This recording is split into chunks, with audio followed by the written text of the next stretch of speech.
नारद जी ने जब देखा कि नारद देखा विकल जयंता तो लाग दया को मलचित संता। संत को दया लग आई।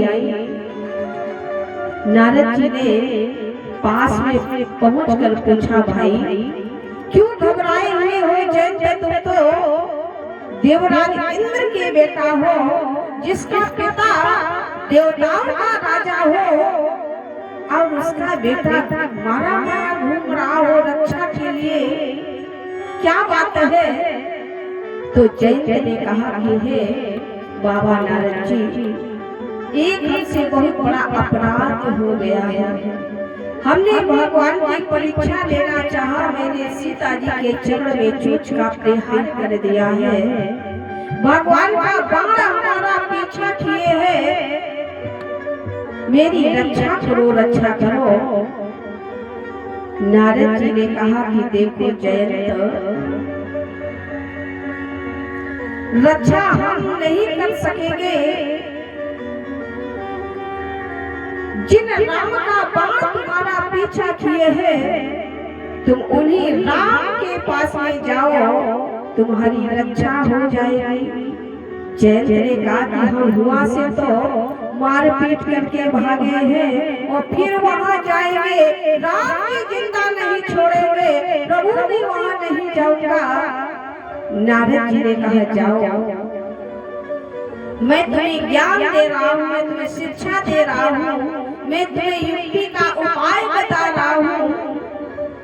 राम जी के पास में जाना, कुछ करना नहीं, बस राम जी के पास जा करके उनके चरण पकड़ लेना और कहना, प्रभु मैं आपकी शरण में आया हूँ।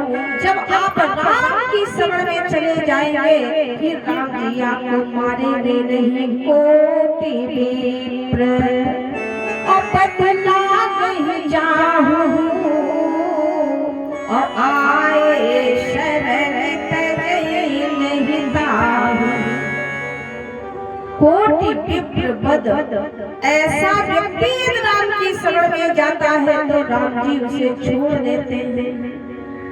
नारद जी ने कहा दो काम करना, पहले जाना तो राम जी पूछेंगे जयंत पहले क्या करने आए थे, तो आप कह देना प्रभु मैं आपका स्वभाव देखने, प्रभाव देखने आया था। और जब पूछे बाद में क्या करने आए हो, तो कह देना अब मैं आपका स्वभाव देखने आया। दो बातें करना भगवान से, प्रभाव की और स्वभाव की। उसी समय चंचल वहां से भागा और जिस पावन चित्रकूट की सुंदर धराधाम पर भगवान राम जी विराजमान थे, जयंत दौड़ करके आया, भगवान के चरण में पड़ गया और भगवान के चरण में लिपट कर कहने लगा कि प्रभु हम भी शरणागत हैं, कि प्रभु हम भी शरणागत हैं, उद्धार करो तो जाए